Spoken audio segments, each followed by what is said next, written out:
Hello दोस्तों, तो स्वागत है आपका हमारे YouTube channel by Target by Maurya sir पे। आज दोस्तों हम लोग सारणिक का प्रश्नावली 4.4 का बेसिक कॉन्सेप्ट एंड थ्योरी देखेंगे और इसमें हम लोगों को पढ़ना है उपसारणिक एवं सहखंड। ठीक है दोस्तों, जिसे हम लोग माइनर एंड को फैक्टर कहते हैं। तो सबसे पहले इसमें टॉपिक होगा हमारा उपसारणिक, जिसे हम लोग माइनर कहते हैं। तो उपसारणिक क्या है, इसके बारे में हम लोग देखेंगे। तो देखिए, जैसा कि हमने परिभाषा लिख दिया यहाँ पर, और आप जानते ही हैं कि जो भी चैप्टर स्टार्ट होता है, जो भी प्रश्नावली एक्सरसाइज स्टार्ट होता है, तो उससे पहले बेसिक कॉन्सेप्ट और वीडियो पूरा एकदम अच्छी तरह से आपको प्रोवाइड कराया जाता है। तो बने रहिए इस वीडियो लेक्चर में और लास्ट तक इस प्रश्नावली में जो भी बेसिक कॉन्सेप्ट होगा सारा का सारा हम बता देंगे, जिससे ये एक्सरसाइज 4.4 बनने में पूरा आसान होगा। और 4.4 का जो होगा इस वीडियो के बाद, वीडियो लेक्चर के बाद अपलोड कर दिया गया है, तो उसे भी आप देख सकते हैं। यहाँ पे देखिए दोस्तों, तो सबसे पहले हम लोग पढ़ेंगे उपसारणिक। उपसारणिक में माइनर, माइनर को ही उपसारणिक कहा जाता है। तो इसका परिभाषा देखते हैं कि सारणिक के अवयव ए आई जे, यानी कि आयव्य पंक्ति और जेव्य स्तंभ के अवयव ए आई जे है ना, का उपसारणिक एक सारणिक है। इसका जो सारणिक है वही क्या है, एक उपसारणिक है। जो आयव्य पंक्ति और जेवा स्तंभ जिसमें अवयव ए आई जे स्थित है को हटाने से प्राप्त होता है, अवयव ए आई जे का उपसारणिक कहलाता है। इसका मीन्स मैं बताता हूँ एग्जाम्पल से। हाँ तो दोस्तों देखिए, उपसारणिक हमको निकालना है, तो हमने ये निकाल दिया है। जैसा कि ये हमारे को आप दे दिया जाएगा डिटर्मिनेंट और बोला जाएगा कि आप इसका उपसारणिक ज्ञात कीजिए। तो उपसारणिक को चूंकि हम लोग कहते हैं माइनर, और माइनर को यम से सूचित किया जाता है। ठीक, तो अब बात उठता है कि हमको A11 का माइनर ज्ञात करना है या A11 का उपसारणिक ज्ञात करना है। तो हमने परिभाषा बताया कि ये जो अवयव है, जिस अवयव का आपको उपसारणिक निकालना है, उस अवयव के पंक्ति को छोड़ देना है जिस पंक्ति में वो अवयव हो, तथा वो जो जिस स्तंभ में हो, यानी कि ये पहले स्तंभ में है तो इस स्तंभ को भी, इस स्तंभ के जितने भी अवयव हैं छोड़ देना है। तो इस अवयव के ये पंक्ति छोड़ देना है, ये स्तंभ। तो बचा क्या, A22। तो यही क्या हो जाएगा, A11 का उपसारणिक हो जाएगा, जिसे हम लोग M11 से सूचित करेंगे। M11 बराबर क्या हो जाएगा, A22। उसके बाद जब ये वाला बात उठेगा तो दोस्तों A12 बराबर क्या होगा, M12 बराबर A21, यानी इसके सामने का ये। अब उसके बाद फिर ये वाले का बात उठता है, तो ये वाला जब लेंगे, इसका उपसारणिक ज्ञात करना होगा, तो इसके स्तंभ को और इसके पंक्ति को छोड़ देंगे, सारे अवयव को। जो बचा हुआ होगा वही क्या होगा, उपसारणिक हो जाएगा। तो यानी कि M21 बराबर क्या हो जाएगा, A12। उसके बाद A22 का उपसारणिक क्या होगा, इस अवयव का। तो ये जिस पंक्ति में, उसके सभी अवयव को छोड़ देंगे। ये वाला हमने छोड़ दिया। फिर जिस स्तंभ में है तो ये भी छोड़ देंगे, बचेगा क्या, A11। तो M22 बराबर क्या हो जाएगा, A11। तो इस प्रकार हमारा उपसारणिक कहलाता है। तो अब परिभाषा को समझते हैं अच्छी तरह से। हाँ तो दोस्तों, अब देखिए, सारणिक के अवयव ए आई जे, यानी ये अवयव हो गया, का उपसारणिक एक सारणिक होता है जो आयवी पंक्ति, यानी कि वो अवयव जिस पंक्ति और जिस स्तंभ में है उसके सभी अवयवों को छोड़कर। तो वही बोल रहा है, जो आयवी पंक्ति और जेवा स्तंभ जिसमें अवयव ए आई जे स्थित है को हटाने से प्राप्त होता है, अवयव ए आई जे का उपसारणिक कहलाता है।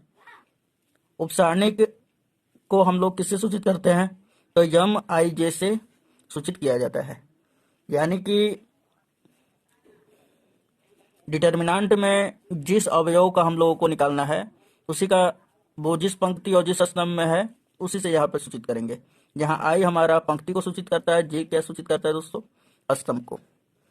तो अब चलते हैं हम लोग सहखंड के बारे में, जो कि वेरी वेरी इंपॉर्टेंट है। ये चैप्टर ही पूरा इंपॉर्टेंट है बोर्ड के लिए। इसका कॉन्सेप्ट जो समझ जाएगा उसके लिए समझ लीजिए कि कुछ नंबर हासिल करेगा। तो अब देखते हैं दोस्तों सहखंड। सहखंड को हम लोग कोफैक्टर कहते हैं। तो अब इसका डिफिनेशन देखते हैं। तो ए आई जे के उपसारणिक के पहले, यहाँ पे ध्यान दीजिएगा, ए आई जे यानी कि ये कोई अवयव है, के उपसारणिक के पहले ए आई जे के स्थान चिन्ह के अनुसार, यानी कि जो हमारा ए आई जे का उपसारणिक निकालेंगे उस पर क्या करना है, उसके अनुसार हम लोग जिस पंक्ति और जिस स्तंभ में है उसी के अनुसार धन या चिन्ह, धन या ऋण चिन्ह के दे देने से ए आई जे का सहखंड प्राप्त होता है। इसे ए आई जे से सूचित किया जाता है, अर्थात ए आई जे, ध्यान दीजिएगा दोस्तों, यहाँ पर सहखंड को ए आई जे से सूचित करेंगे। यानी कि हमको अगर पहले अवयव का सहखंड निकालना है तो हम लिखेंगे A11, यानी पहले पंक्ति के पहले और पहले स्तंभ के अवयव का निकालना है। तो यहाँ पर देखिए दोस्तों, यहाँ पे क्या हो जाएगा, ए आई जे इसके बराबर होगा -1 to the power I plus J. I plus J कहाँ से आया दोस्तों, तो ये देखेंगे कि किस पंक्ति और किस स्तंभ का है ये अवयव, ठीक है ना।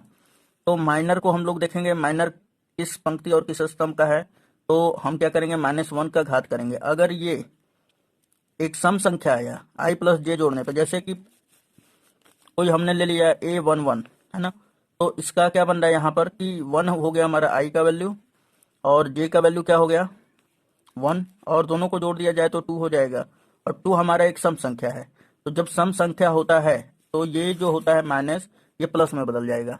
उसके बाद यदि जैसे कि हमने ले लिया A21, तो 2 और 1 जोड़ेंगे तो 3 आ जाएगा, तो 3 होगा तो एक ये विषम संख्या हो जाएगा, और विषम संख्या होने पर हम लिखेंगे माइनस, ठीक, यहाँ पे माइनस लगा देंगे। तो यहाँ पे ये सब नहीं लिखेंगे, इतना नहीं करना है, केवल ये ध्यान देना है कि ए आई जे यानी कि जिस पंक्ति और जिस स्तंभ का ये अवयव है उसका योग करना है पंक्ति और स्तंभ को जोड़कर।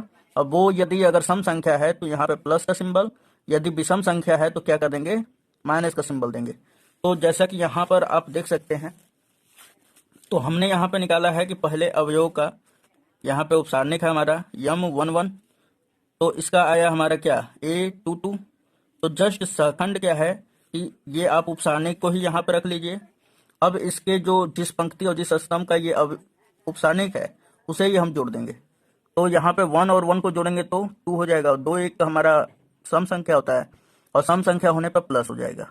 सो M11 का जो मान आया था, क्या आया था उपसारणिक, तो A12, तो A12 लिख देंगे और यहाँ पे प्लस है तो इसलिए यहाँ पे प्लस।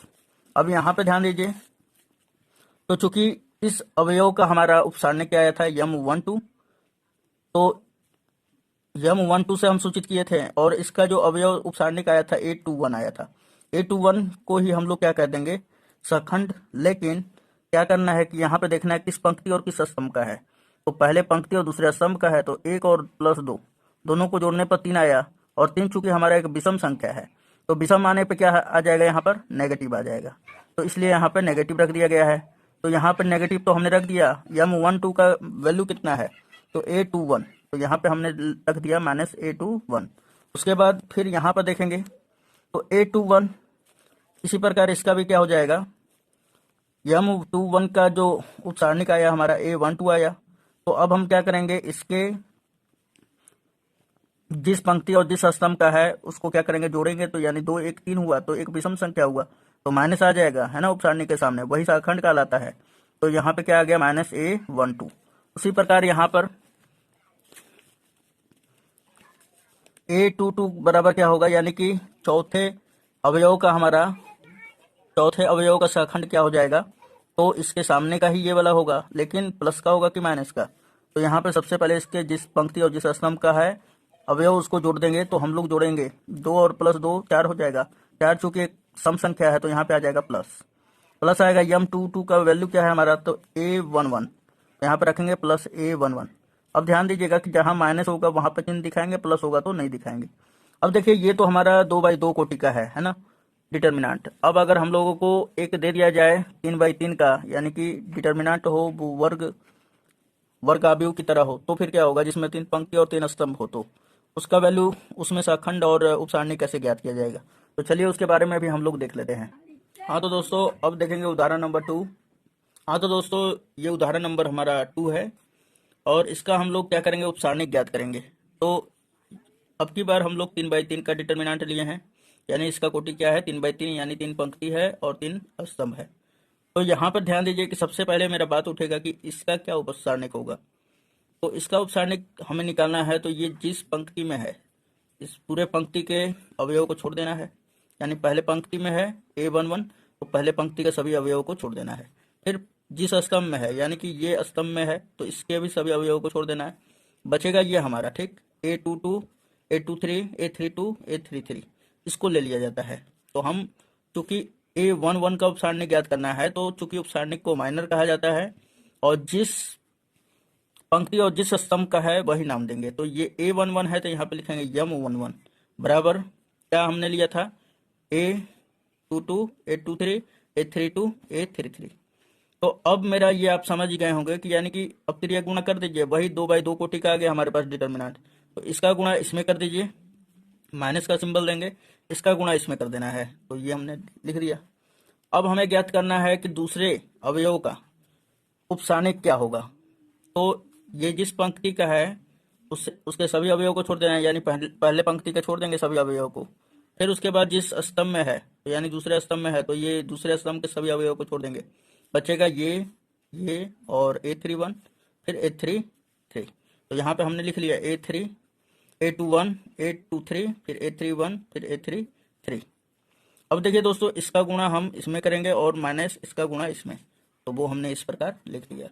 अब चलिए हम लोग A13 का हम लोग उपसारणिक ज्ञात करेंगे। तो ये जिस स्तंभ में उस सभी अवयवों को छोड़ देना है, जिस पंक्ति में उसके भी सभी अवयवों को छोड़ देना है, तो यानी कि ये भी छोड़ देंगे ये भी, तो बचेगा क्या, A21 फिर A22 A31 फिर A32।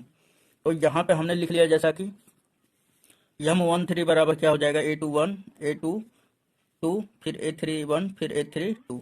इसका गुणा इसमें कर लेंगे, यानी कि A21 इंटू A32 और फिर माइनस का सिंबल लगाएंगे, इसका गुणा इसमें कर लेंगे, यानी कि A22 इंटू A31। ये हमने लिख लिया। अब उसके बाद फिर अब हमें ज्ञात करना है चौथे यानी दूसरे पंक्ति के पहले अवयव का। तो दूसरे पंक्ति के पहले अवयव क्या है हमारा, A21। इसका हमें उपसारणिक ज्ञात करना है, तो क्या लिखेंगे हम, M21 बराबर क्या हो जाएगा। तो यहाँ पर ध्यान से देखिएगा दोस्तों कि जब ये वाला लेंगे तो इस पूरे स्तंभ को छोड़ देंगे और इस पंक्ति को, तो बचेगा हमारे पास A12 A13 फिर यहाँ पे बचेगा A32 A33। तो यहाँ पे हमने लिख लिया। तो यहाँ पे देखिए आप लिख दिया ना, हम लिख देने के बाद फिर क्या करेंगे कि इसका गुणा इसमें कर देंगे, फिर माइनस इसका गुणा इसमें, तो ये हमने लिख दिया। उसके बाद फिर A22 कब देखेंगे, तो ये A22 तो जिस स्तंभ में है उसके सभी अवयवों को छोड़ देना है, जिस पंक्ति में उस सभी अवयवों को छोड़ देना है, तो बचेगा A11 फिर A13, उसके बाद बचेगा फिर हमारा A31 फिर A33। तो लिख लेंगे हम लोग M22 बराबर क्या हो जाएगा, तो A11 फिर A13 फिर उसके बाद A31 फिर A33। इसका गुणा इसमें करेंगे, तो फिर माइनस उसके बाद इसका गुणा इसमें कर देंगे, ये हमारा आ जाएगा। उसके बाद देखिए अब निकालना है दोस्तों कि A23 का क्या होगा। तो A23 जिस स्तंभ में है उससे छोड़ देंगे, तो ये पहले तीसरे स्तंभ में तो छोड़ दिया जाएगा इसके सभी अवयवों को, फिर इस पंक्ति में तो दूसरे पंक्ति में सभी अवयवों को छोड़ देना है, तो बचेगा ये और ये। तो लिख लेंगे A11 A12 A31। तो हमें ज्ञात करना था M23 बराबर है ना, तो M23 बराबर ये रहा। उसके बाद A11 का मल्टीप्लाई करना है A31 में A32 में, तो ये हमने लिख लिया, फिर माइनस का सिंबल लगाएंगे, इसका फिर इसमें गुणा कर लीजिए, तो A12 माइनस इंटू A31। उसके बाद अब देखेंगे हम लोग तीसरे पंक्ति के पहले अवयव का। तो यहाँ पे ध्यान दीजिए, तीसरे पंक्ति का हमारा पहला अवयव क्या है, A31 है। तो A31 का हमको उपसारणिक ज्ञात करना है, तो ये जिस पंक्ति में उसके सभी अवयव को छोड़ देना है, जिस स्तंभ में है उसको छोड़ देना, बचेगा A12 फिर A13 फिर A22 फिर A23। तो ये हमने लिख लिया, जैसा कि यहाँ पे आप देख रहे होंगे M31 बराबर क्या हो जाएगा, डिटर्मिनेंट ऑफ ये। उसके बाद 3 मल्टीप्लाई कर दीजिए, A12 में गुणा करना है A23 का, फिर माइनस का सिंबल लगाना है, A13 में हमको गुणा करना है A22 का, तो ये हमने लिख लिया। उसके बाद अब देखिए ध्यान से A32 का निकलना है हमें उपसारणिक। तो जिस स्तंभ में उसके सभी अवयवों को छोड़ देना है, जिस पंक्ति में उस अवयव को छोड़ देना है, तो ये हमने छोड़ दिया और ये छोड़ दिया, बचा A11 फिर A13 फिर A21 फिर A23। तो जैसा हमने कहा वैसा लिख लेते हैं। M32 का वैल्यू क्या आ जाएगा, ये आ जाएगा। ठीक दोस्तों, अब देखिए इसका 3 मल्टीप्लाई कर लेंगे, तो A11 का मल्टीप्लाई करेंगे A23 में, तो देखिए ये हमने लिख लिया, फिर माइनस इसका गुणा इसमें कर दीजिए, 3 मल्टीप्लाई, तो लिख लिया हमने। अब उसके बाद फिर ज्ञात करना है हमें A33 का। तो ये जिस स्तंभ में है और जिस पंक्ति में उसके सभी अवयवों को छोड़ देना है, तो ये छोड़ देंगे और ये छोड़ देंगे, बचेगा हमारा A11, A12, फिर A23, A21, फिर A22। तो यहाँ पे हमने लिख लिया है, जैसा कि यहाँ पे दिखाई दे रहा है आपको, M33 बराबर क्या हो जाएगा, A11, A12, A21, फिर A23, A22। उसके बाद फिर एक मल्टीप्लाई कर दीजिए, तो A11 का गुणा होगा A22 में, तो फिर लिख देंगे हम माइनस, फिर A12 का गुणा होगा A21 में, तो ये लिख लिया हमने। अब उसके बाद अब बात उठता है कि ये 3/3 का जो है हमारा, ये तो हमारा क्या होगा, उपसारणिक हो गया। तो ये उम्मीद है समझ में आया होगा। अब इसका हम लोग सहखंड निकालेंगे। तो ध्यान दीजिए दोस्तों कि यहाँ पे सहखंड कैसे ज्ञात होगा। तो ये जो माइनर है इसी को तो हम सहखंड कहते हैं। केवल क्या करना है कि इसके सामने पंक्ति और स्तंभ के अनुदिश जिस पंक्ति और जिस स्तंभ के अवयव है उसके पंक्ति और स्तंभों को जोड़कर अगर जो योगफल है वो हमारा अगर सम संख्या आता है तो प्लस रखेंगे, एक विषम संख्या आ जाएगा तो क्या रखेंगे, माइनस। तो सिंपली यहाँ पे क्या हो जाएगा, तो चलिए हम देख ले रहे हैं। हाँ तो दोस्तों अब देखेंगे सहखंड। सहखंड क्या होता है, तो जो माइनर होता है उसी के बराबर सहखंड होता है। बस इसमें क्या डिफरेंट होता है कि जो माइनर होते हैं उसके पंक्ति और स्तंभ के अनुदिश प्लस और माइनस लगा दिया जाता है। तो यहाँ पर ध्यान दीजिए कि यहाँ पर सहखंड को हम लोग किससे सूचित करते हैं, AIJ से। तो यहाँ पे हमें ज्ञात करना है कि पहले अवयव का सहखंड, तो पहले अवयव का हम सबसे पहले माइनर खोजेंगे। तो माइनर क्या दिया हुआ है, M11। तो M11 दिया हुआ है, तो 1 और 1 को जोड़ा जाएगा तो क्या होगा, +2, यानी कि 2 हो जाएगा।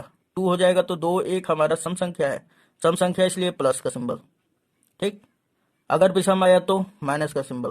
तो ये देखिए M11 का वैल्यू क्या हमारा डिटर्मिनेंट ये वाला है, इसके सामने क्या आ जाएगा, प्लस, और फिर इसको इस रूप में हम लोग कन्वर्ट कर देंगे, ये प्लस हो जाएगा।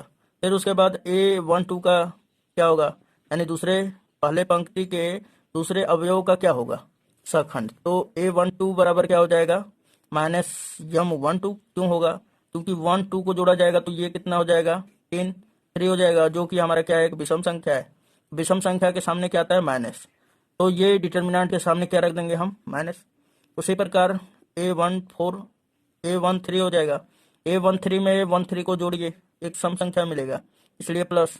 फिर उसके बाद माइनस, फिर उसके बाद प्लस, ये माइनर तो आपको पीछे ही हमने बताया है ना। फिर उसके बाद प्लस, उसके बाद माइनस, फिर प्लस, फिर माइनस, इसी तरह चलते जाता है, ठीक है दोस्तों। तो ये हमारा क्या हो जाएगा, सहखंड हो जाएगा। तो सेकंड भी आप पूरा 3/3 का समझ गए होंगे, 2/2 का। अब चलते हैं कि सारणी का मान कैसे निकाला जाता है। हाँ तो दोस्तों अब देखेंगे जो नेक्स्ट टॉपिक है हमारा, ये दिया हुआ है सारणी के सहखंड एवं अवयवों के गुणनफलों के योग का मान। तो दोस्तों ये भी इंपॉर्टेंट होता है, जैसे कि बोल देगा कि ये हमारा डिटर्मिनेंट है, बोला कि इसके पहले पंक्ति के सहखंडों का प्रयोग करके इसका गुणनफलों का योग ज्ञात कीजिए। तो उसका ही रूल बताया जा रहा है, या दूसरे पंक्ति का क्या देगा, या तीसरे पंक्ति का, या पहले स्तंभ का, या दूसरे स्तंभ का, या तीसरे स्तंभ का, है ना। तो इस पे हम लोग कैसे ज्ञात करेंगे, तो देखिए इसको बोला जाता है, इंग्लिश में भी थोड़ा सा इसका ट्रांसलेट कर लेते हैं हम लोग। तो the value of the sum of the products of the cofactor and the element of the एली डिटर्मिनेंट। तो यहाँ पे ध्यान दीजिएगा दोस्तों, तो हमने मान लिया, हाँ तो दोस्तों ये इस प्रकार दे दिया है, ठीक। हमने ले लिया, मान लिया कि जो डिटर्मिनेंट है हमारा A1 B1 B2 C2 A3 B3 C3। तो सारणी को हम लोग सबसे पहले क्या करते हैं कि पहले पंक्ति के अनुदिश प्रसार कर देते हैं। तो सबसे पहले A1 लेंगे, तो A1 लिया जाएगा, तो ये जिस पंक्ति और जिस स्तंभ में उस सभी अवयवों को छोड़ देंगे, इसको और इसको छोड़ के ये वाला आ जाएगा हमारा। तो ये हमने लिख लिया। फिर माइनस आता है, उसके बाद B1 ले लीजिए, तो B1 हमने लिया, तो फिर इस स्तंभ और इस पंक्ति के अवयवों को छोड़ देंगे, बचेगा क्या, बचेगा दोस्तों A2 C2, यानी A2 C2 A3 C3 A3 C3। उसके बाद फिर प्लस ले लेंगे, आप जानते हैं यहाँ पे प्लस, फिर माइनस, फिर प्लस, प्लस ये C1 है तो C1 ले लिया। अब ये जिस स्तंभ में है तो इस स्तंभ को और इस पंक्ति को छोड़कर A2 B2 A3 B3 ले लेंगे हम लोग, तो ये हमने लिख लिया। अब उसके बाद फिर अब देखिए कि हमने मान लिया कि यही क्या हमारा, इसका जो वैल्यू आएगा A1 होगा, है ना, कैपिटल A1, और इसका क्या होगा, B1 होगा, और इसका क्या होगा, C1 होगा। और ये चूंकि तो है ही small A1 capital A1 minus small B1 capital B1 plus small C1 और वगैरह वगैरह, है ना। तो अब ध्यान दीजिए, इसी प्रकार सारणिकों को दूसरे और तीसरे पंक्ति के सापेक्ष प्रसार करने पर। अब क्या करेंगे कि इसी प्रकार जो पहले पंक्ति और पहले पंक्ति का अनुदिश इस डिटर्मिनेंट का जो वैल्यू निकाले हैं, अब दूसरे पंक्ति और तीसरे पंक्ति के अनुदिश भी निकालेंगे, तो ये हमारा इस प्रकार आ जाएगा। ठीक, यहाँ पे A1 और A1 था, तो यहाँ पे क्या होगा A2 फिर माइनस B2 फिर प्लस C2 उसी प्रकार तीसरे पंक्ति का अनुदिश क्या हो जाएगा, ये होगा हमारा। ठीक है दोस्तों, तो अब देखिए यहाँ पर कि पुनः सारणी को पहले दूसरे तथा तीसरे स्तंभ के सापेक्ष प्रसार करने पे, तो अब की बार हम लोग स्तंभ का अनुदिश करेंगे, यानी कि ये हमारा स्तंभ हो गया। इसका अनुदिश किया जाएगा तो ये वाला लिया जाएगा, तो इसको छोड़ दिया जाएगा, यही वाला 4 को आएगा। फिर इसको लेंगे तो इसको लिया जाएगा, तो ये छोड़ देंगे और इसको छोड़ देंगे, ये और ये आएगा। उसी तरह हमने यहाँ पर लिख दिया है दोस्तों, ये तो अब आपको निकालने आता ही होगा, तो ये हमने लिख लिया। ठीक, यानी कि पहले स्तंभ का अनुदिश ये हमारा आया, दूसरे स्तंभ का अनुदिश ये, और तीसरे स्तंभ का अनुदिश ये आया हमारा। तो चलिए अब आगे इसके बारे में देखते हैं। हाँ तो दोस्तों, अब इसमें एक बात समझने लायक है कि ये हमने पहले पंक्ति का अनुदिश जब प्रसार किया तो उसमें हमें क्या मिला, ये वाला वैल्यू मिल गया, और यही तो हमारा सखंड कहलाता है, जिसे हम लोग A1 से कैपिटल A1 से सूचित कर दिए। तो देखिए ये पहले पंक्ति के पहले अवयव का गुणनफल जो है पहले पंक्ति के सखंड से किया गया है, फिर माइनस पहले पंक्ति के दूसरे अवयव का दूसरे अवयव के सखंड से किया गया है, उसी प्रकार इससे भी है ना। तो यही हमारा जो गुणनफल होता है, और इस प्रकार योग कर दें तो वही क्या कहला जाएगा, हमारा सारणिकों के सखंड एवं अवयवों के गुणनफलों का योग का मान। ठीक, तो अब हम इसे डिफाइन करेंगे कि क्या है। तो चलिए हम लोग इसका परिभाषा देख लेते हैं अब। हाँ तो दोस्तों, इस प्रकार सारणी को दूसरे और तीसरे पंक्ति या स्तंभ के अवयवों को उसके संगत सखंड से गुणा कर जोड़ने पर प्राप्त योगफल सारणिक के मान के बराबर होता है। सो हमने जो नीचे पीछे अभी समझाया गया है उसी के अकॉर्डिंग ये लिखा गया है। तो वही जो होता है हमारा क्या होता है कि जोड़ने पर प्राप्त योगफल सारणिक के मान के बराबर होता है। तो सारणिक के मान के बराबर होता है कब, जब जिस पंक्ति या जिस स्तंभ का हम अवयव ले लें और उसी पंक्ति और उसी अवयव का हम लोग सखंड निकाले, उन दोनों का गुणनफल करके योगफल कर दिया जाए, तो उससे प्राप्त जो होता है हमारा वो क्या कहलाता है, सारणिक का मान कहलाता है। अब देखिए इसी में कुछ नोट पॉइंट डाल के लिख दिया गया है दोस्तों, जो मोस्ट इंपोर्टेंट है। अब यदि किसी पंक्ति या स्तंभ के अवयव को दूसरे पंक्ति या स्तंभ के संगत अवयव के सखंडों से गुणा कर जोड़ने पर योगफल क्या हो जाता है, 0 के बराबर होता है। यहाँ पे कहा जा रहा है ये कि यदि किसी पंक्ति या स्तंभ के, जैसे कि मैं पहले पंक्ति का ही बात कर लूं, और बोल रहा है दूसरे पंक्ति या स्तंभ के, ये दूसरे पंक्ति का मैं बात कर ले रहा हूँ, इसका कर लीजिए या इसके अवयवों के सखंडों से अगर इसमें गुणा कर दिया जाए तो जो योगफल मिलेगा वो किसके बराबर होगा, 0 के बराबर होगा। तो आइए हम लोग कैसे करते हैं देखते हैं। तो कि सबसे पहले हम लोग क्या करते हैं कि B1 लेते हैं, ये हमारा दूसरा स्तंभ हो गया, B1 लिया मैंने। उसके बाद फिर A1 ले लूंगा। A1 किसका ये A1 क्या है, तो ये A1 का सखंड है। ठीक, तो A1 का सखंड क्या हो जाएगा हमारा, तो जब इसको लिया जाएगा तो इसको छोड़ दिया जाता है और इसको केवल ये वाला हो जाता है, तो ये हमने लिख लिया। फिर माइनस B2 हमने लिया, B2 ले लिया। B2 जब लेंगे तो दूसरा अवयव का हम लोग, ये पहले दूसरे स्तंभ का हम लोग दूसरा अवयव ले लिया है B2। अब क्या करेंगे कि पहले स्तंभ का दूसरे अवयव का सखंड निकालेंगे, तो इसको छोड़ देंगे और इसको छोड़ देंगे, B1 C1 B3 C3, तो ये हमने लिख लिया। उसके बाद फिर प्लस का सिंबल देते हैं, प्लस। फिर उसके बाद B3 ले लिया हमने, तो ये B3 हो गया। उसके बाद जब B3 लेंगे तो A3 के अकॉर्डिंग हम लोग सखंड निकालेंगे, क्योंकि पहले स्तंभ का निकाल रहे हैं, तो ये छोड़ देंगे और ये छोड़ देंगे, बचेगा B1 C1 B2 C2, B1 C1 B2 C2। अब गुणा कर लेते हैं दोस्तों। तो यहाँ पे देखिए कि B1 तो उसी तरह रह जाएगा, इसका गुणा इसमें कीजिए, फिर माइनस इसका गुणा इसमें कर दीजिए, है ना। फिर ये माइनस का सिंबल है तो हमने माइनस लिख दिया। उसके बाद दोस्तों B2 लिख देंगे। B2 लिखने के बाद फिर तिर्यक मल्टीप्लाई कर दीजिए, इसका गुणा इसमें कर दीजिए, तो क्या हो जाएगा B1 C3। फिर माइनस का सिंबल आएगा, इसका गुणा इसमें कर दीजिए, ये हमने कर दिया। फिर उसके बाद फिर प्लस ले लिया हमने, फिर B3 ले लिया। उसके बाद इसका गुणा इसमें कर दीजिए, तो ये हमने कर दिया B1 का C2 में। फिर माइनस B2 का C1 में कर दीजिए, तो C1 B2 हो जाएगा। अब देखिए कि यहाँ पर गुणा करना पड़ेगा क्या, तो B1 का पहले इसमें होगा फिर इसमें होगा, तो B1 का इसमें होगा तो ये हमारा हो गया दोस्तों। फिर माइनस B1 का इसमें होगा तो क्या हो जाएगा, इसको हमने सजा लिया है, B1 पहले लिख लिया, फिर B3 फिर C2। फिर यहाँ पर देखिए ध्यान से, माइनस B2 का जो होगा इसमें होगा, यहाँ पे माइनस है, इसके सामने प्लस है, कुछ नहीं है, तो प्लस और माइनस क्या हो जाएगा माइनस, तो ये हो जाएगा B1 B2 लिख लीजिए अच्छी तरह से, फिर C3, फिर ये माइनस प्लस हो जाएगा, B2 का इसमें करेंगे तो B2 B3 C1 है तो C1 लिख दिया हमने, फिर प्लस का सिंबल है तो प्लस B3 का इसमें कीजिए तो B1 B3 C2, फिर ये प्लस और ये माइनस क्या हो जाएगा माइनस, B3 का इसमें होगा तो B2 B3 C1। अब देखिए सब एक दूसरे से कट जाएगा, ठीक ना, और कट जाने के बाद हमारा क्या आएगा शून्य। अतः हम कह सकते हैं कि अब यदि किसी पंक्ति या स्तंभ के अवयवों को दूसरे पंक्ति या स्तंभ के संगत अवयवों के सहखंड से गुणा कर जोड़ने पर योगफल जो होता है शून्य के बराबर होता है, इस प्रकार। तो अब आपको ये समझ में आ गया होगा, हमें उम्मीद है कि आपको पूरा का पूरा ये पूरा कॉन्सेप्ट थ्योरी क्लियर हो गया होगा। सो दोस्तों, यदि आपको पसंद आ रहा है तो इसी प्रकार का यदि आप वीडियो और भी लेना चाह रहे हैं या देखना चाह रहे हैं तो इस चैनल को सब्सक्राइब कर लीजिए और बेल आइकन पर जरूर क्लिक कर दीजिएगा। इससे क्या होगा कि जो नोटिफिकेशन होगा वो सारा का सारा मिल जाएगा और हमारा चैनल भी आपके सब्सक्रिप्शन से जुड़ जाएगा। तो थैंक्स।